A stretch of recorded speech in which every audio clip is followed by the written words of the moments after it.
Tonight's headlines are brought to you by McDonald's. Tonight on the Channel 2 News, a man who pled guilty to murder in the first degree 11 years ago is in front of the parole board. Also tonight, the Ports Authority is poised to increase costs and cut incentives. Could this mean even less revenue? And a heavy rain check on the paving of the Paseo de Marianas because of, yes, you guessed it, rain. In sports, a little rain isn't going to stop a golf tournament, so get ready for this weekend. Stay with us. These stories and more are next.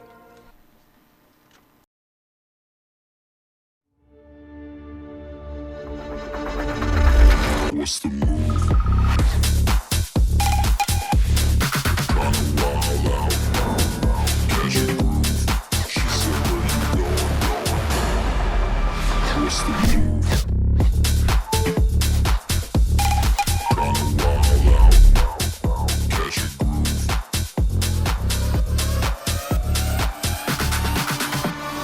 What's the move? Tee it up for tourism Labor Day weekend. No ifs, ands, or puts.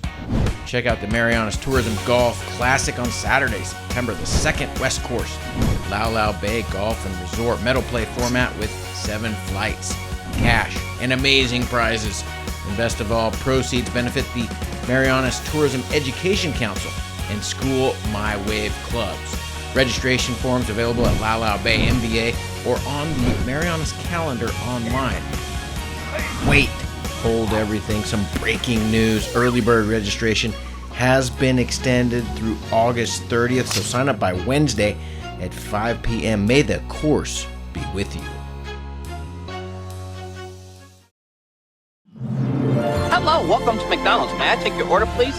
ご注文はお決まりですか? The McNuggets of chicken. I haven't had a Big Mac in a long time. How many filet of fishes did you eat? That's over several months, Ryan. In Puerto Rico, a McFlurry is called a Señor Flurry. 2 golden menus. Wonderful crew at McDonald's. McDonald's. McDonald's. They're McDonald's. I'm McDowell's. Are you gonna order something?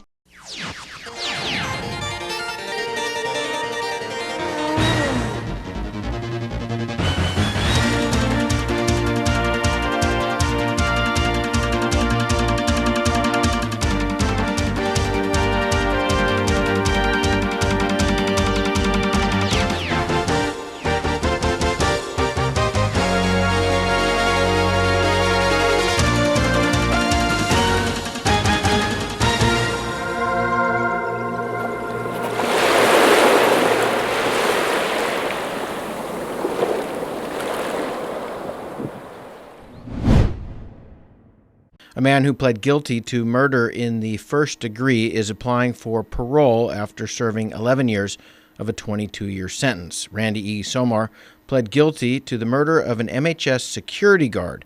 KSPN2's Jeanette Roche was there when the sentence was handed down 11 years ago. Let's take a look at that story from 2011.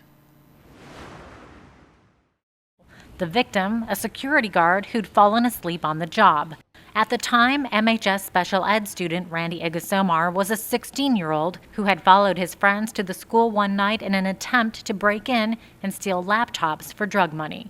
The next morning, 45-year-old Efren Ballesteros was found beaten to death. The following day, on November 19, 2008, Igasomar, along with his 2 friends, Eric Rebalaman and Edward Bloss, were arrested for murder. 2 were still juveniles, but all 3 faced adult charges. The sentence range for Igasomar, according to his plea agreement, is 10 to 22 years. Public Defender Adam Hardwick fought for the lower end. And I basically said that because of his cognitive deficiencies, the doctor found that he had 3 personality disorders, schizophrenia, personality disorder, and another one that's hard to state, that the doctor said he should be treated as a juvenile and not as an adult. But prosecutor Brian Gallagher said a 10-year sentence would not send the right message to the community and recommended the maximum 22 years for Igasomar. We did believe that in light of this defendant's issues that he brought into the Marianas High School with him that day, that this was the appropriate sentence and we're... In the end, presiding Judge Robert Naraha determined that Igasomar, despite all his difficulties, should serve the maximum 22 years with credit for the 2.5 years he's served and with a possibility of parole after 10 years.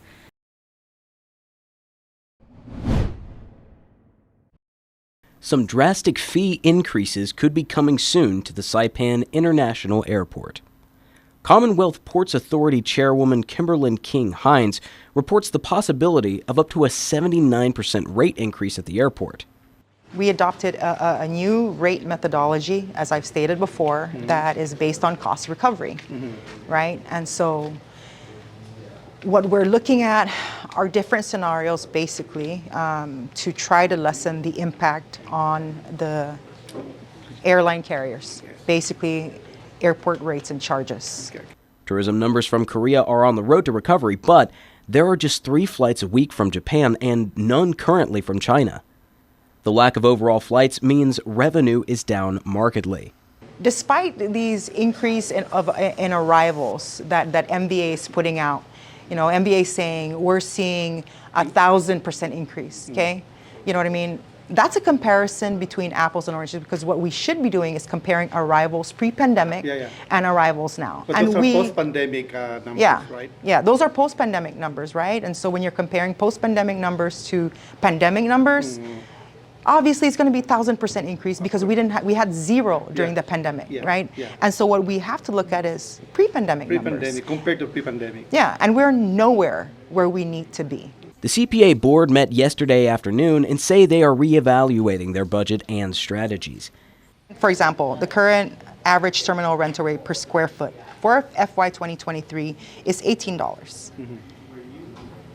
FY 2024, $32.78. Almost double, right? More than double, yeah. It's all around that range. It's like 29, 30, 31. So it's not based on different scenarios. So these are not going to be significant savings based on the scenarios. Yeah. It's going to increase. Why? Because we don't have ARPA funds to supplement the budget. And 2, we don't have the carriers coming in to be able to share the cost in terms of these rentals and the landing weight. Because of the impact that an increase can have, King-Hines is expecting pushback from the airline. Do I expect a pushback? Who wants to pay more? Nobody wants to pay more. It makes me sick having to adopt a budget like this. But what options do I have? CPA says they have scheduled an emergency meeting for Thursday, and they will further discuss terminal and landing fee increases and the possibility of eliminating the airline incentive program. My job is to keep the airports open. And I will do whatever it takes to keep the airline open. For Channel 2 News, this is Trey Youngdahl reporting. The Board of Education has not yet made a decision on who will be the interim commissioner. The board is expected to meet in the coming days to ratify the selection of an interim commissioner. It could be one of 4 people. At least that's the information that we have now.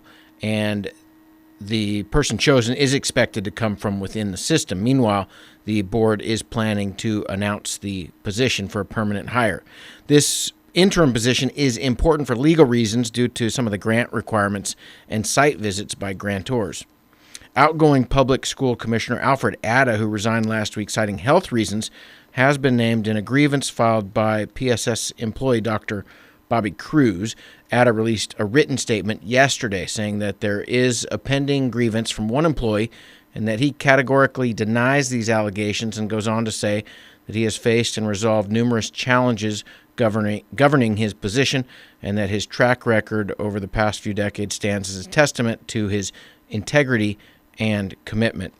The grievance was to be heard by a hearing officer from the Department of Labor. It's unclear what happens with the departure of Atta from the PSS system. Atta is being represented personally in the matter by attorney Matt Hawley. I'm standing here in central Garapan where the paving of Paseo de Marianas has been halted due to incoming inclement weather. Although the weather continues to push the project back, project manager Tim Lang says that the roads could be paved as soon as Saturday. We were scheduled to be paving it today, actually, but because of the recent weather conditions, it's just too wet. And so right now we've got base course layer down and ready to go. We got some rain on it, so we're going to have to recompact a few places and hopefully redo a compaction test tomorrow. And pending the results of that and the weather, perhaps we'll be able to pave as early as Saturday. But at this point, the contractor's ready to go, but it really depends on the weather. Construction began in early February of this year, and the project is expected to be completed in November of 2024. For KSPN2 News, this is Trey Youngdahl reporting. Save big on mobile and home internet with Link. Get a mobile plan with 40 gigabytes of LTE data and 30 Mbps down on home internet for as low as $95 a month. Better yet, bundle your services with any iPhone 14 series and receive a $50 credit, a SuperPod AX, and basic installation completely free. We'll also cover your first 2 months of home internet service for savings of over $500. Offer valid for a limited time, so Link, bundle, and save today. Docomo Pacific, better together. Are you fascinated by extreme habitats and unusual creatures? Think deeply about the Marianas Trench, and you'll fall deeply in love with this monument's plunging underwater landscape, which people call the Grand Canyon of the ocean. But it goes way deeper than that. Yes, our islands are home to the deepest waters on the planet. Here, underwater volcanoes bubble with mud, and yawning canyons host some of the world's strangest marine species.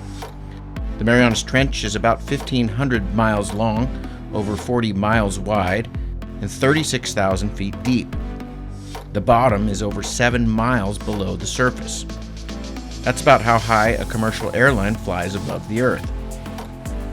The pressure of the water is about 1,000 times greater down here than at sea level, and it's cold, just 1 or 2 degrees Celsius.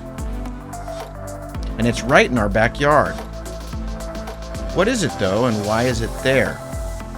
It's part of a boundary between 2 tectonic plates, the Pacific Plate and the Philippine Plate. The Pacific Plate is older, cooler, and denser than the younger Philippine Plate and has crustal material that is up to 170 million years old. The western edge of the Pacific Plate is subducted or thrust under the Philippine Plate.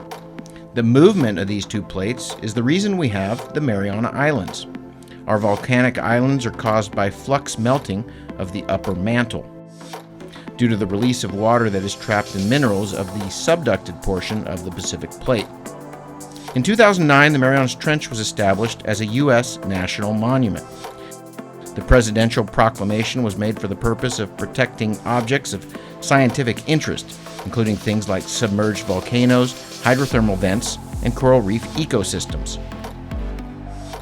We currently know more about the surface of the moon than we do about the trench, but there are some exciting exploration expeditions that are essential to understanding and managing these deep water resources.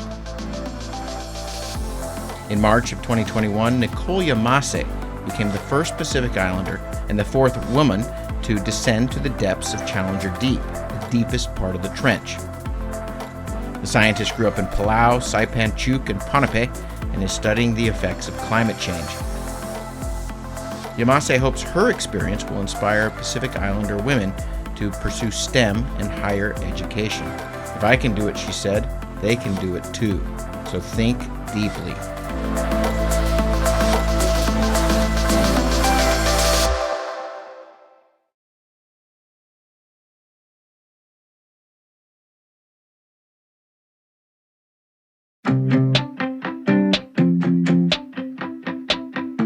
One of the best addresses in Saipan has office space available now, right in the heart of things.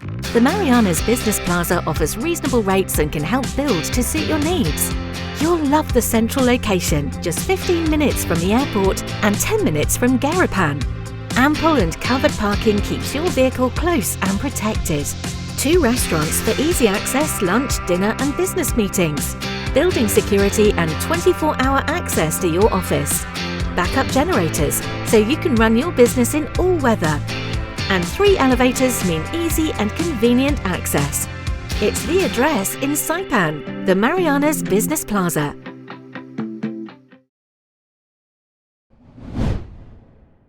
The Board of Parole began listening to a number of parole hearings this afternoon. Applicants who appeared today include Kui Zhang, who is in jail on an ICE possession charge, and Bradley Defang, who pled guilty to robbery.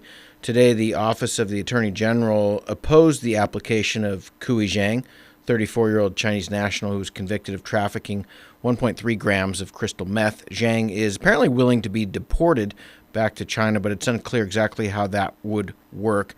Hearings are expected to run through tomorrow afternoon, and decision is expected late tomorrow on the individual applications.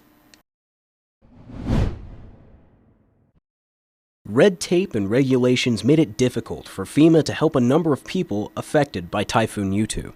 Long-term leases and land ownership restrictions run counter to many of the requirements for disaster programs that were designed for North America.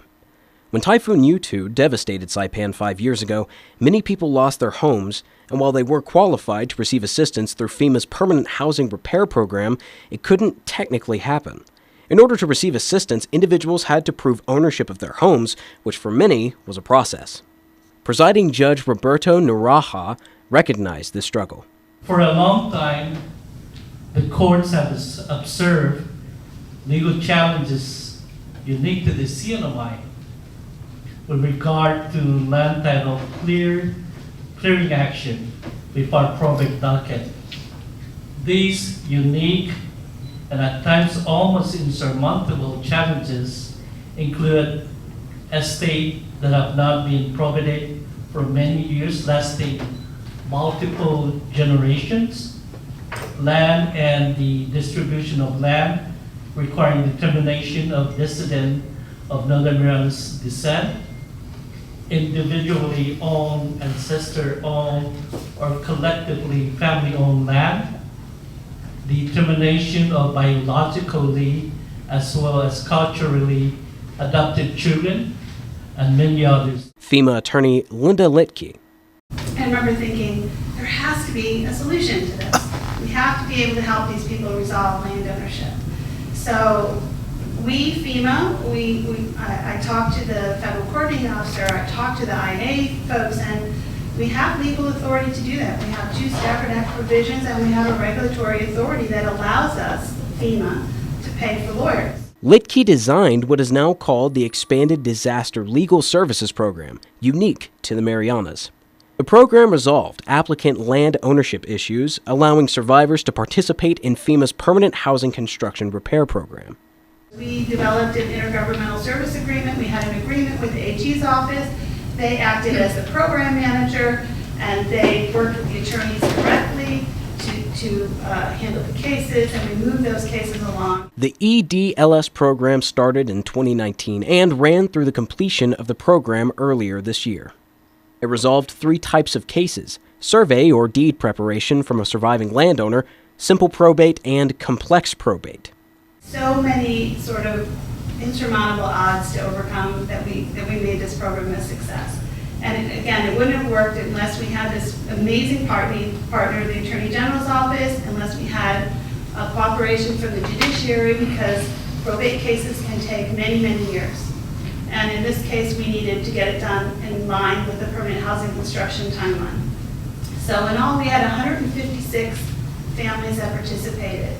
So and of those 156 families, not all of them, but nearly all of them, were able to get their land ownership issues resolved by an attorney, paid for by FEMA, who then was able to go on and take that deed and participate in the permanent housing construction program. This week, organizers held a ceremony to recognize the work that went into the project.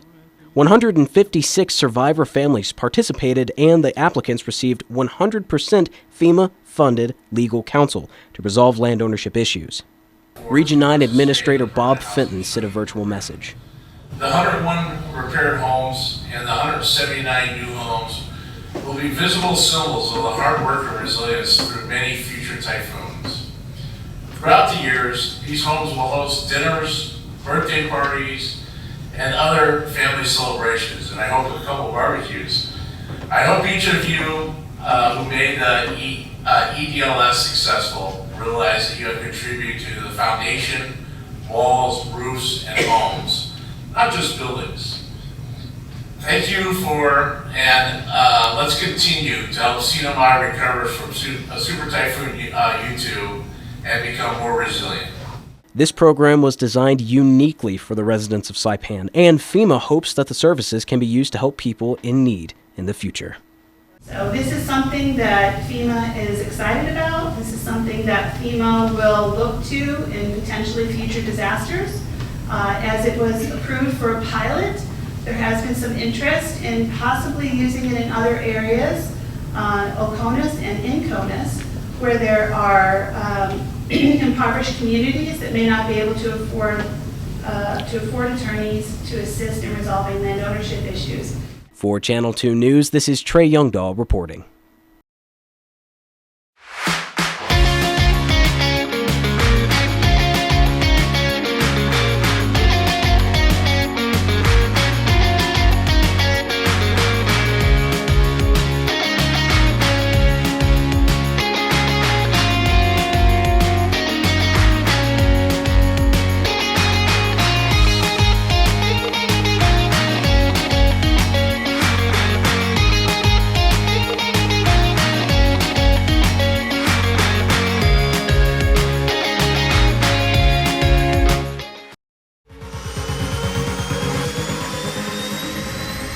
Get your goods here with care and attention with Micronesia Air Cargo Services. MAX is all about connections. Daily flights to and from Guam, 4 times a week to Rota, and bi-weekly flights to Tinian. We are connecting the Marianas. Perishable goods, Home Depot furniture and appliances, even live animals, operating since 2013. Check out our Thursday special to Rota from Guam and Saipan. Call Max at 670-288-6227. If it fits, we'll take it.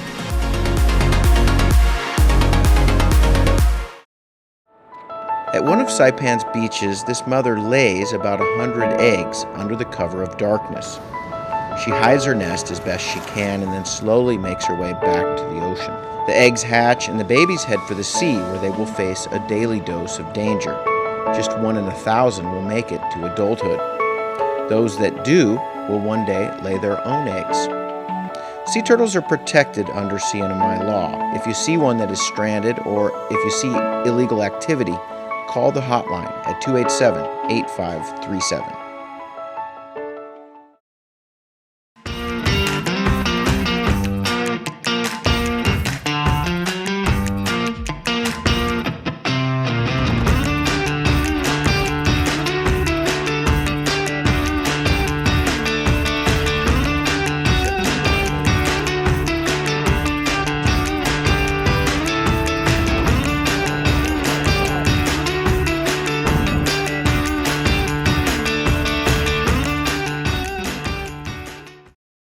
Premium office space is available now at the Hermosa Vista Business Park on Capitol Hill.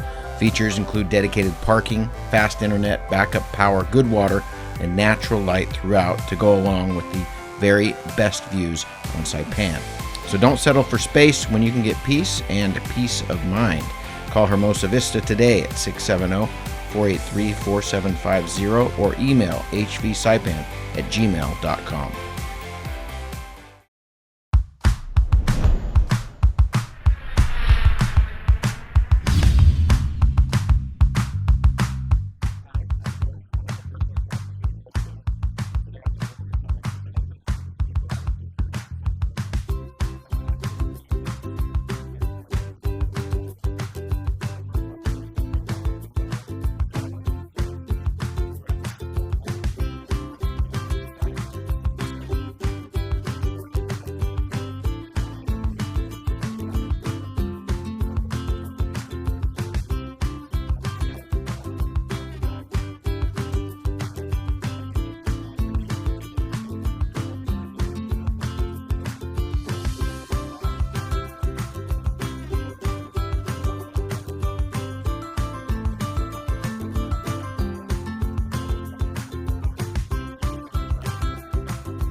Buenas sports fans.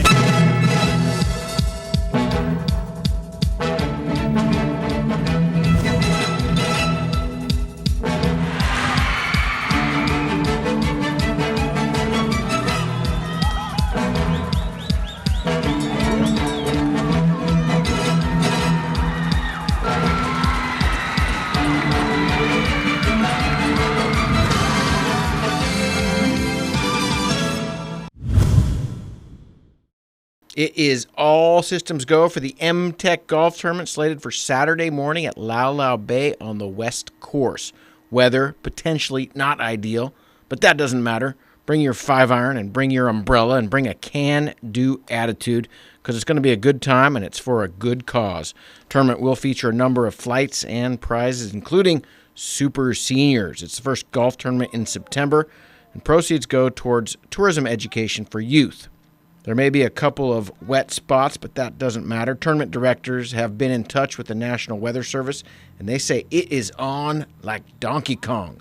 Check with MVA for last-minute available slots.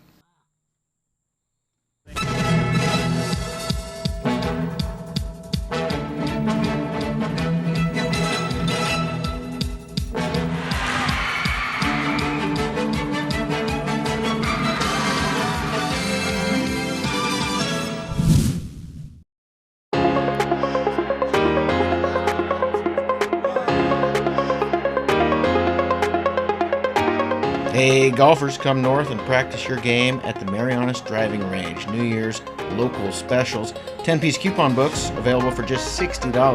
That's a $10 savings. Want to get really good? Come work on your swing every day for just $99 per month. It's our practice pass and you're going to love it. Grab your passes and go straight to the range. You can social distance and chip all at the same time, and the views are free. Reserve now at marianastrekking.com. You can pay online, open 7 days a week.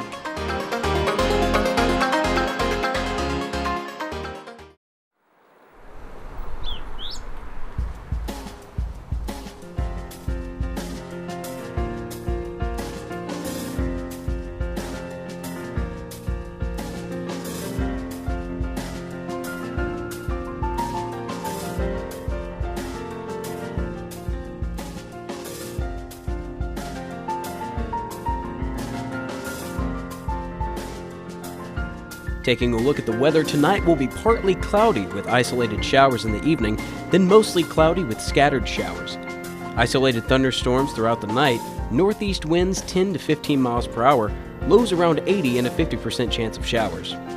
Thursday, mostly cloudy with scattered showers and isolated thunderstorms. Northeast winds 10 to 15 miles per hour, highs around 87, lows around 79 and a 40% chance of rain. High tide will be 2.2 feet at 8:17 p.m. tonight. Low tide will be at negative 0.4 feet at 1:57 p.m. tomorrow. High tide will pick back up to 2.32 feet at 8:48 p.m.